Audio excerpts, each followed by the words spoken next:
So as you can see, this is a joint work with Naila Hayek and Guiomar Martin-Herand. So I won't read the title, which is already too long.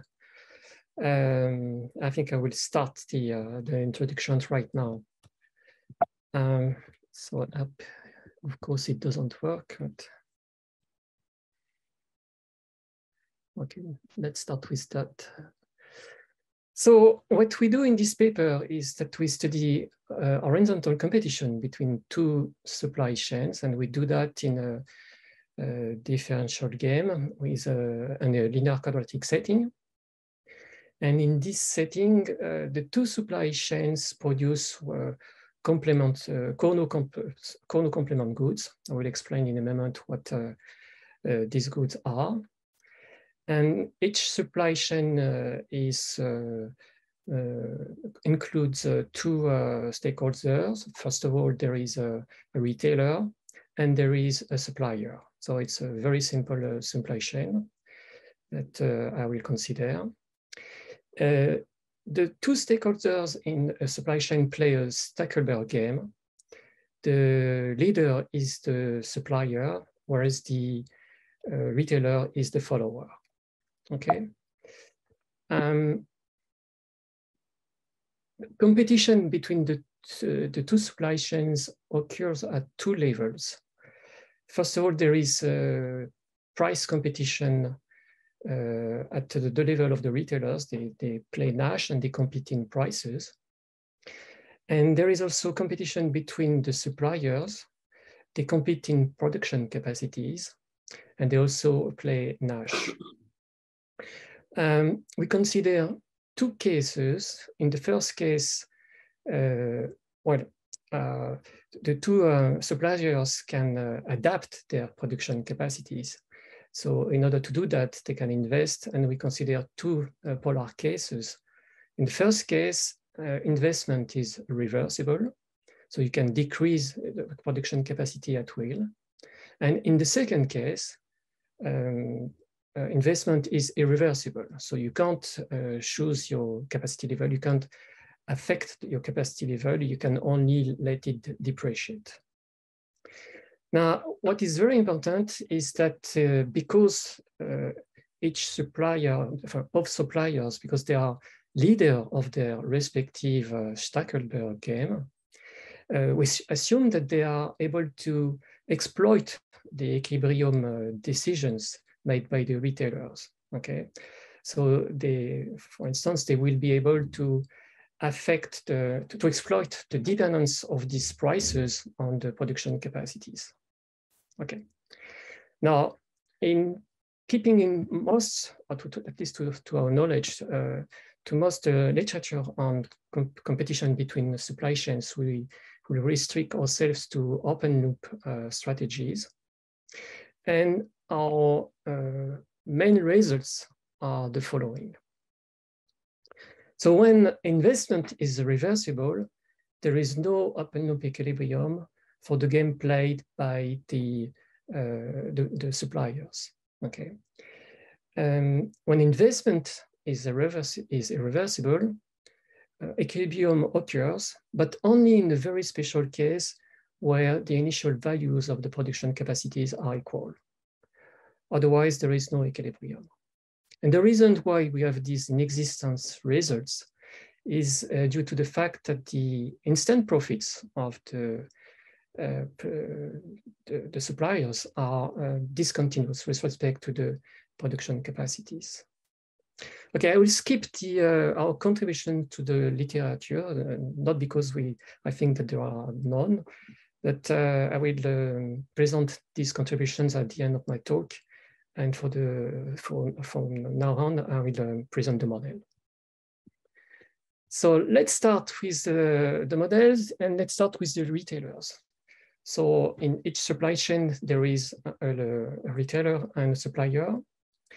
And the two products that are sold by the supply chains are Cournot complementary. So what does that mean? So imagine that there is a final demand for the good, for a certain good. And this good is made out of the two products sold by the two supply chains. So think about a computer that is made out of a hardware and a software. For instance, there is the PC is made out of a hardware and an exploitation system. Okay.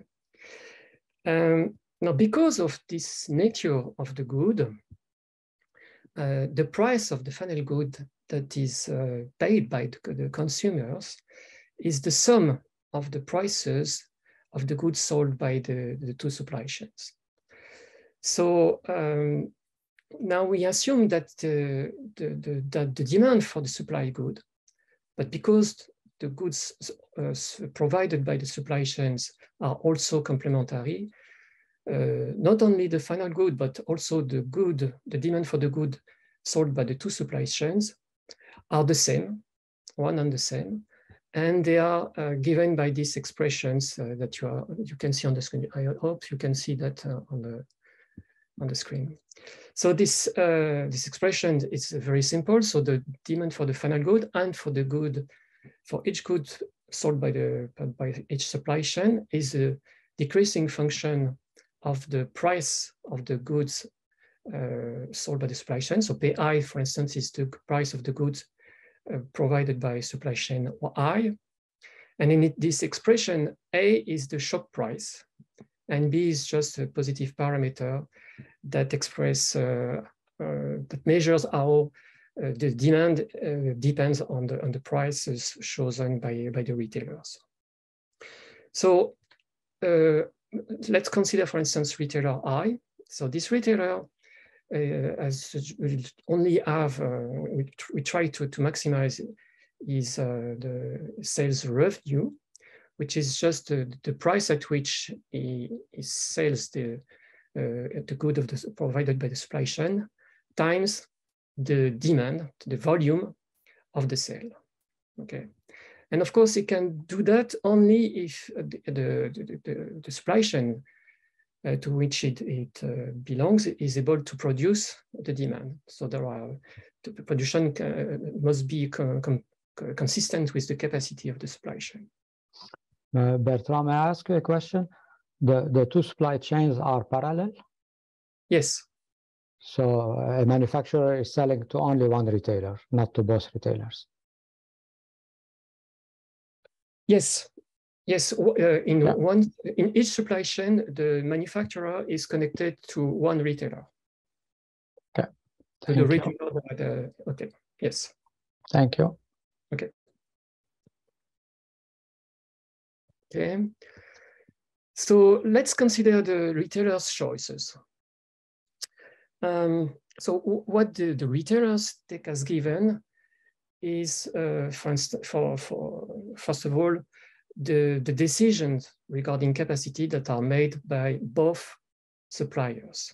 So let's Ki, for instance, be the production capacity of the supplier of the supply chain I. So the path of this capacity is taken as given. Okay.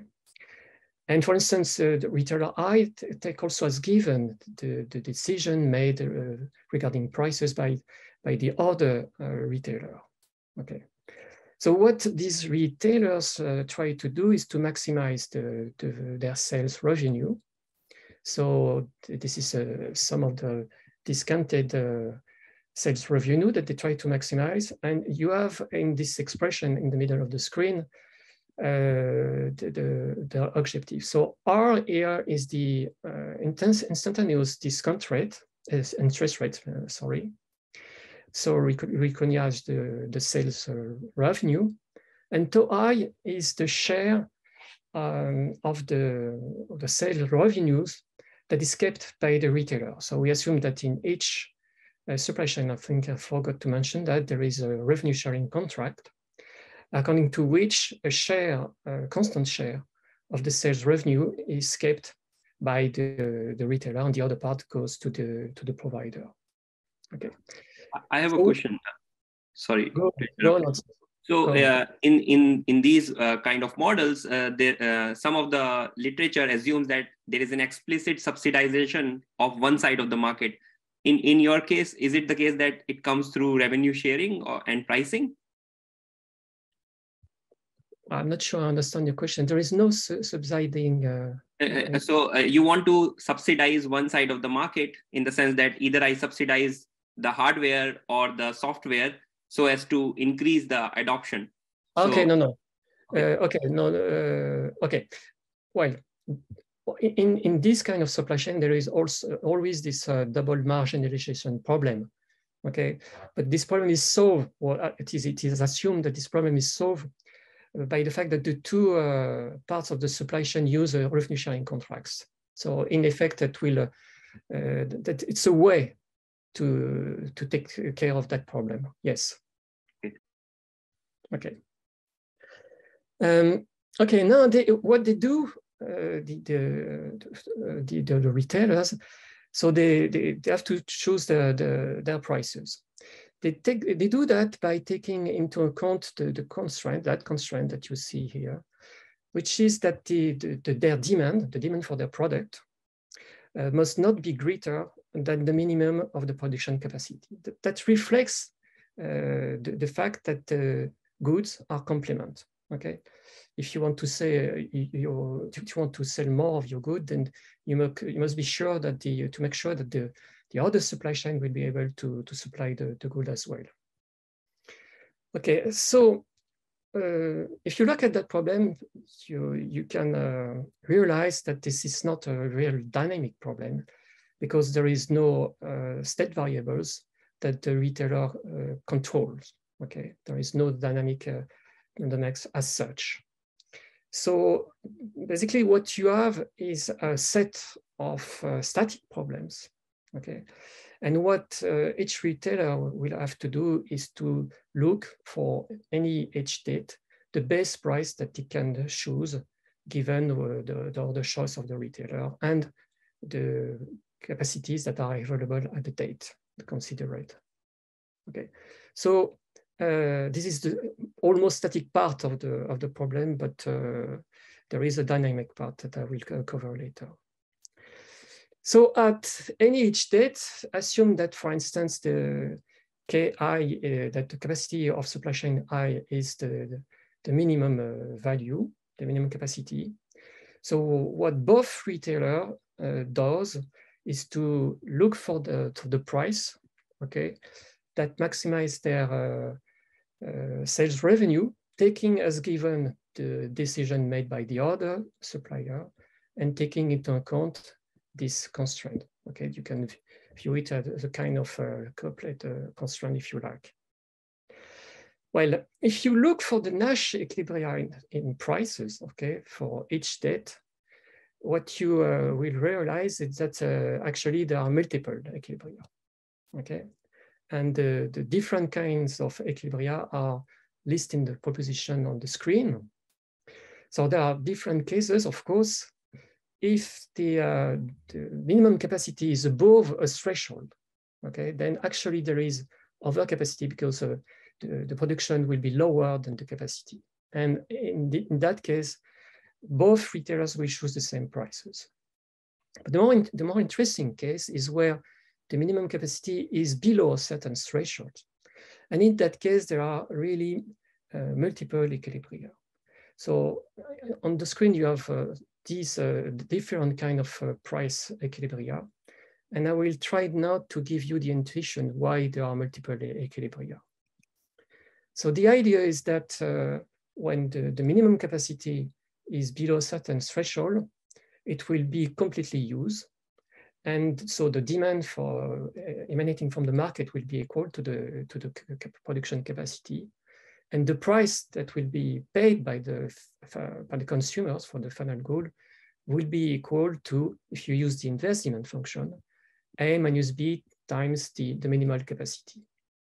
And what is interesting is that the final good price, which is equal to the sum of the prices chosen by the retailers, is actually a constant in that case. So when, for instance, retailer I chooses a price, then by definition, the other retailer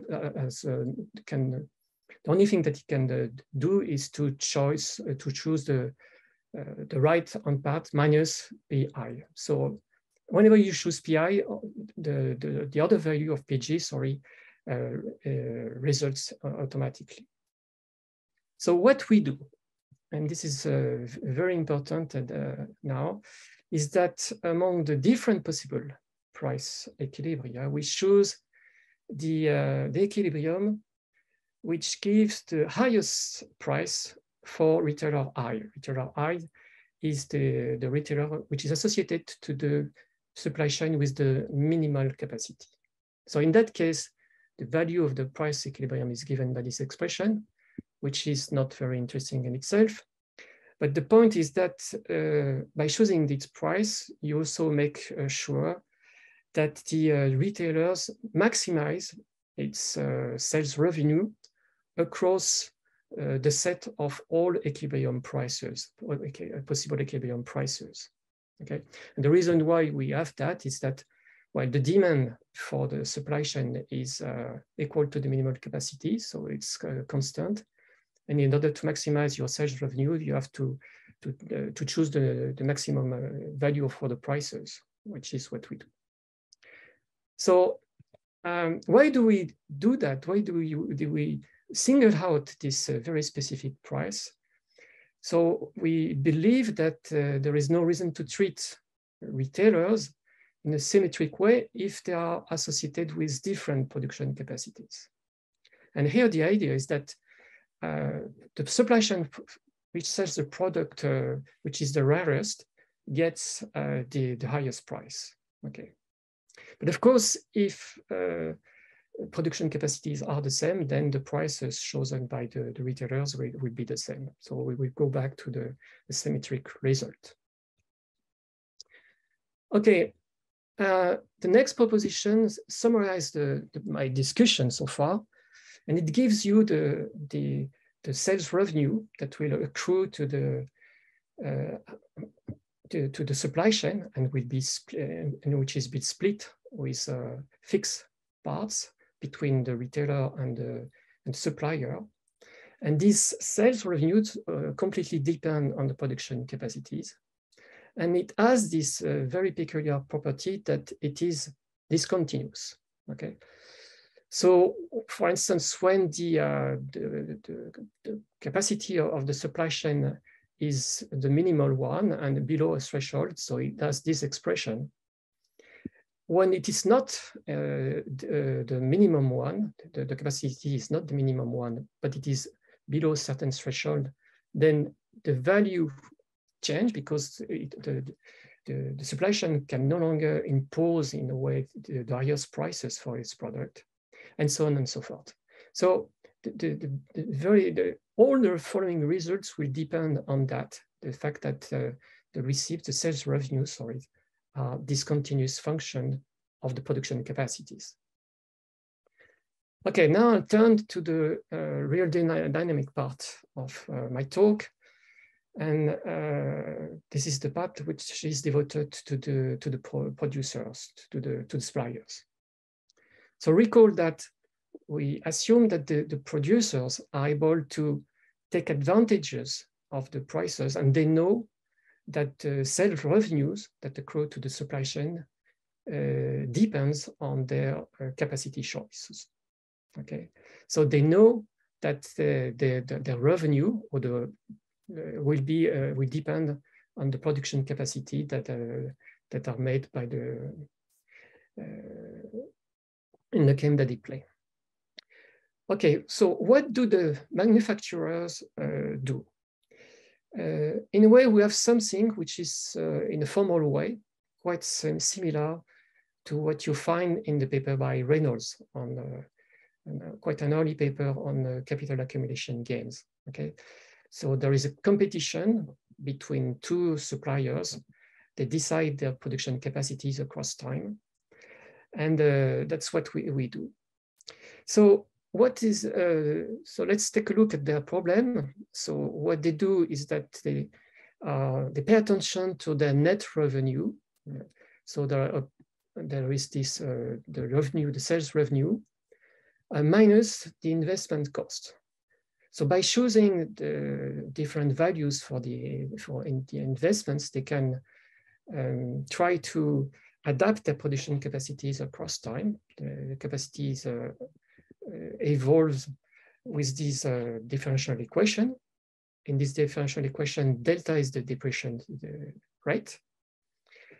And so they try to maximize this expression. So each supplier take as given the decision regarding capacity of the supplier as given, and try to maximize this expression.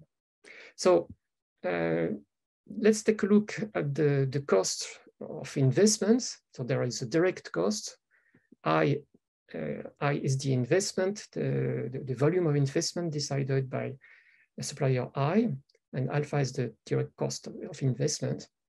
And there is an adjustment cost, which is reflected in the square part here, and which says that it is costly to change the investment, and so on and so forth. Okay, just a detail.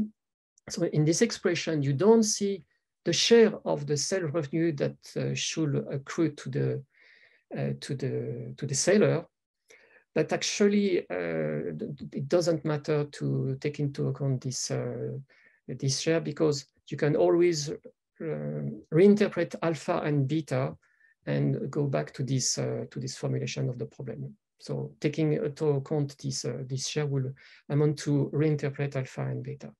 And as we are not interested actually in the effects of a change in the share of the sales revenue that accrue to the supplier, it doesn't matter. Okay, now we consider two versions of this problem. In the first version, we have something which is very similar to Reynolds' paper, because we assume that investment is reversible. You can you can choose a negative or positive value of investments. It doesn't matter. So you can disinvest. Okay. So we are really in the same, almost in the same setting as in the Reynolds, for instance, except that the instant profits are a discontinuous function of the capacities. And in the second case, investment will be reversible. So in Bond's case, we studied the Nash competition between the suppliers, and we have the following result. So let's let's consider first the case where investment is reversible. So in that case, we have a theorem which states that there is no open loop equilibrium for the game played by the suppliers when investment is reversible. So we have an inexistent result, which is in contrast with what Reynolds found, for instance, or what you can find in the literature. And this theorem actually can be deduced from other results that I will present now, and which will give the intuition of why there is inexistence. Okay, the first result states that in any equilibrium, open loop Nash equilibrium, the capacity cannot be equal. Okay, at least even during a finite time interval. So to understand why, assume that capacity are equal even for a short amount of time.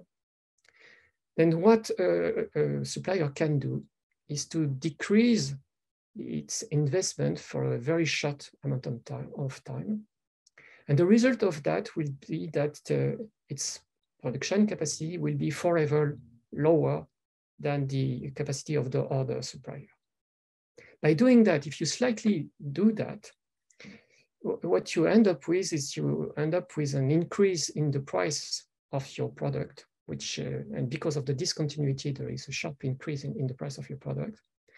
And even if the volume of your sale is a little bit lower, then your profit increases, okay? So even if a slight decrease in your investment will result in an increase in your profit, okay? So it's not profitable to have an equilibrium with the capacities that are equal, even for a very short amount of time. The second result says that there is no equilibrium where the capacities are always ordered in the same way. And there is no equilibrium in which capacity double cross at least once. So let's consider the first case, why in equilibrium capacity cannot be ordered in the same way. Because if that were the case, then there will be a supplier with permanent overcapacity. And having overcapacity is not profitable, of course, because you can you would be better off by selling to get rid of the capacity by selling your capital. And you will, first of all, you will increase your profit, you will diminish your investment expenditures, and so on and so forth. So it will not be an equilibrium decision to be in that kind of situation. Now, as for the property that double crossings cannot arise in equilibrium, so I assume there is a double crossing, a capacity double cross. That will mean that between the 2 points of time at which the crossings occur, again, we will be back in the setting where one supplier will have overcapacity, and it will not be profitable to have this overcapacity. Would be better off by selling it, but getting rid of the overcapacity. Okay, so because of these two results, the theorem follows. Why? Because the capacity cannot be equal, they cannot be ordered in the same way forever, and they cannot double cross. So we are left with nothing, actually. So there is no equilibrium. Okay, now I will turn to the case where investment is irreversible. Okay, so we impose that investment takes non-negative value. And why would we want to impose that condition? Well, we can assume that, for instance, capital can be broadly conceived as something that is intangible, which is the result of past R&D decisions, and so on and so forth. So in that case, it's less clear that you can decrease this kind of capital, and your production capacity is broadly conceived. And so I think it makes sense to study that case. Okay. So if we make that assumption, we have a first result, which states that if the production capacities are initially equal, and if they are below a certain threshold, then there is a unique open loop Nash equilibrium in which the decision made by the two suppliers are very simple. They never invest. They let their capacities deteriorate across time. Then their sales revenue also goes to zero. And the sum of the prices chosen by the supply chain, will goes to the shop price. So let me give you the intuition of why we have this kind of result. Well, if the production capacities are initially equal, then it's not profitable to increase them, because if you do that, you will spend more, okay? But the price at which you sell will decrease. You will not be you will suffer from the discontinuity of the prices, and then you will incur a loss. So it's not profitable to do that. Of course, what you would like to do is to decrease, or at least to slightly decrease your capacities, but precisely you can't do that because investment is irreversible. So the best thing that you can do is to stick with your capacities as they are, or at least to let them deteriorate. So you do that at each date. So the best thing that you can do is to let your capacities deteriorate. And the result then therefore follows, because your revenues will shrink across time, but the price at which you sell it will of course increase across time. But the net revenues will go to zero.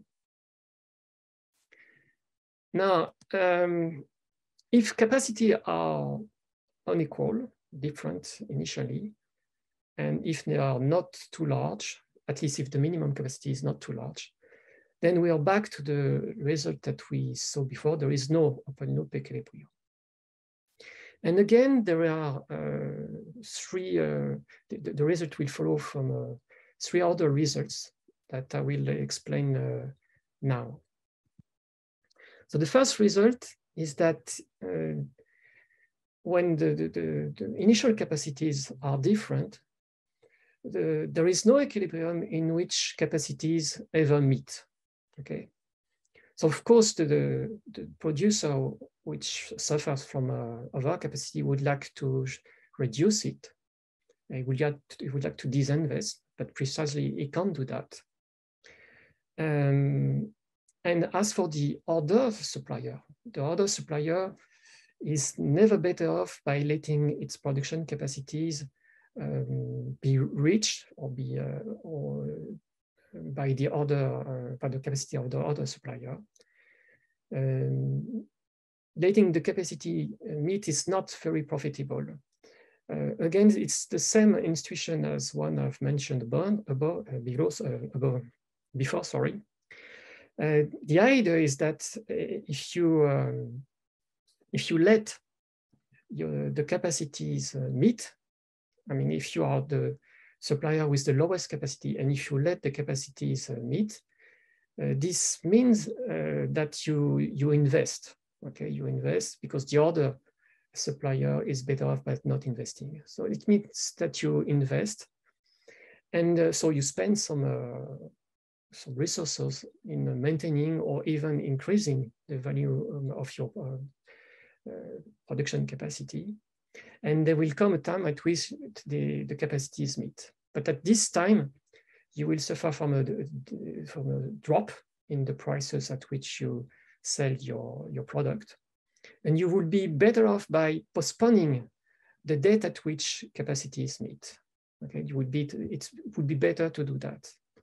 So what I'm saying is that you cannot have that in equilibrium because there is a profitable deviation from such possible passes.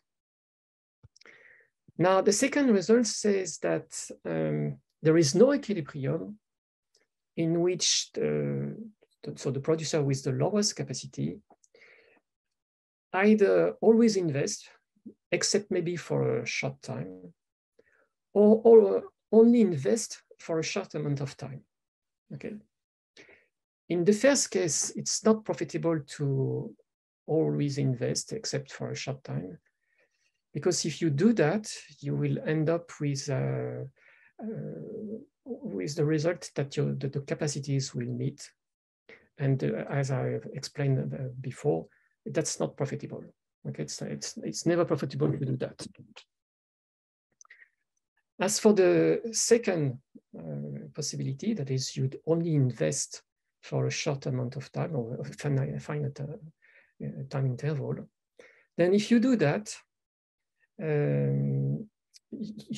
so what you do, you increase maybe, or you maintain your capacities, but when you reach the time at which you cease to invest, you will find profitable to postpone the date at which you cease to invest. You will be better off by maintaining or increasing your capacity,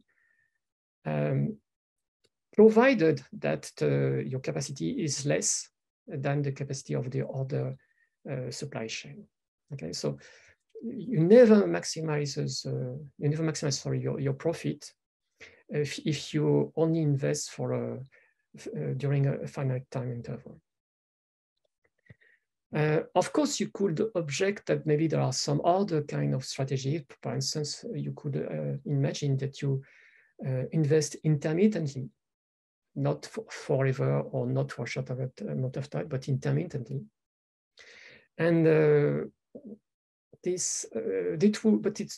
doing that will not be profitable as well.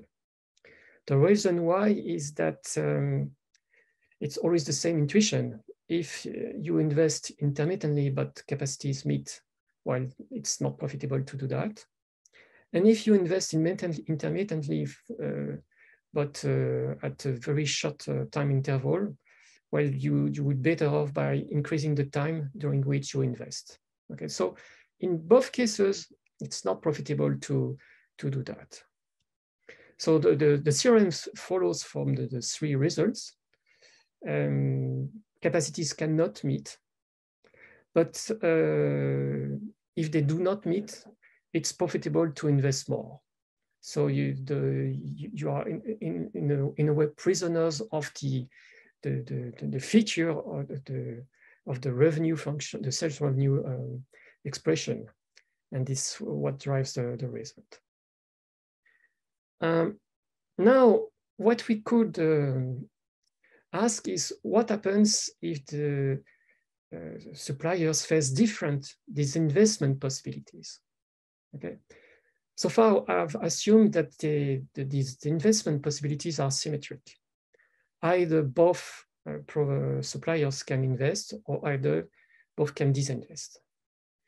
But assume that one can invest while the other cannot disinvest. So it is possible to decrease the capacity in one supply chain, but it's not possible in the other one. Okay. So in that case, we still have our results, our negative results. That is, we still have inexistence results. What matters is that one of the producer can disinvest. So even if the initial capacities are the same, it doesn't matter. Okay, I've covered the main results of the paper. Now I think I will take time to present in more details what we believe are our contribution to the literature. So there are three strands of literatures to which we think we contribute. The first strand of literature, of course, is the literature on Cournot complements oligopoly, the Cournot complements oligopoly model. There is a very good and very interesting analysis of the static case written by Amir and Gamma, but which does not cover the dynamic issues. We are actually aware of two papers that study the Cournot complement model. One is by Kazetsu, Mazanel, and Yofi. I think I mispronounced the names, I'm sorry for that. But the idea is a bit different from what we do. They are not interested in supply chains and in vertical relationships with, between producers and retailers. What they are interested in is to know to what extent there are conflicts in the way two producers choose their prices when their goods are complement, and to what extent their decisions regarding invest R&D are antagonistic. Okay? What would be the scope of, what would be the reward of cooperations if they were cooperation? So what we do is a bit different. The other paper is by Lossel and Van Long, and the issue is different. It is an interesting problem in which there is a monopolistic downstream firm that tries to get rid of the upstream subsidiaries, and the goods, of course, are complement. And this is what makes the analysis interesting. But of course, we have something which is completely different. Now, the second contribution to literature is to the dynamic supply chain management literature. So what we do is that we contribute to the literature that studies revenue sharing contracts between asymmetric players within the supply chains, and we study also competition between the supply chains. So as I said before, in answering to observe, revenue sharing contracts are a legal mean in a way to avoid the to prevent the stakeholders, the different parts of the supply chain to set too high prices, and to avoid then to have a small level of demand, final demand. Okay, so we focus on that. There is a strand of literatures that consider asymmetric players within a supply chain, and which studies competition, but within the supply chain. Okay, so there are some papers, for instance, by Kogan and Piero, Martinez, Taboubi, and Zakour, with different settings, of course. And that's, for instance, consider that there are not one supplier, but several suppliers in the supply chain, and they try to understand the effects of this kind of competition within the supply chain. Okay. What we do is that we are interested in the competition between supply chain with asymmetric players and revenue sharing contracts. So what we've found in the literature is that, for instance, there are two papers by Fouet who study competition at the two levels of the supply chain, but with symmetric players. Okay, if I'm not mistaken, these papers focus on wholesale price contracts. Okay, so what we do is a bit different because we focus on revenue sharing contracts. So what we believe is that to the best of knowledge, the closest paper to ours is a paper by De Giovanni, which has been published in International Transactions in Operational Research. The setting is different, but there is competition at the two levels of the supply chain, while the players within are symmetric. But De Giovanni pays attention to revenue sharing contract. Well, actually, he also pays attention to wholesale price contract. And what he finds, which is interesting, is that if the supply chain can choose the type of contract that they rely on, and if there is competition between these the two supply chains, and again the setting is a bit different, but the results are interesting. What he finds is that in a Nash equilibrium, both supply chains will choose the revenue sharing contract. But even if they do that, and because they do that, actually they end up with being worse off than compared to the case where the two supply chains would use wholesale price contracts. Okay, so the message that is conveyed by De Giovanni is that competition between supply chains can destroy the advantages that are supposed to be provided by revenue sharing contracts. Okay, so this idea that double marginalization can be avoided no longer pertains to the case where competition arises between supply chains. So this is a very interesting result, and we think that what we have is something which has the same flavor, in the sense that competition between the supply chains can even destroy the equilibrium. Okay, but because of the results, of course, is driven by the fact that the goods sold by the two supply chains are complements. Okay, but this is the same idea. Competitions can remove all the advantages that could be obtained with this kind of contract. Now, there is a third strand of literature to which we believe we contribute. This literature on capital accumulation games. So in this, for this literature, there are two very good surveys of this literature. There is a survey in a chapter of the book by Luca Lambertini, and there is a review written by Colombo and Labriciosa, in the chapter in the handbook of dynamic game theory. So what we have is that we have something different from the literature in our insistence to focus on open loop strategies. And but we have a setting which is quite similar. It's not the same because in most of the literature on capital accumulation games, there are something like a Cournot quantity competition, and whereas we have something different. Well, it's not completely exact what I'm saying, but that's the idea. What we have, if we stick to the existence with open loop strategies, there is a very interesting paper by Mueller in 1984 that gives very general results, existence results, but which makes the assumption that the instant profit are continuous with respect to the state variables, to the capital stocks. And we have something which is a bit, of course, completely different. So, and this is what again drives the result.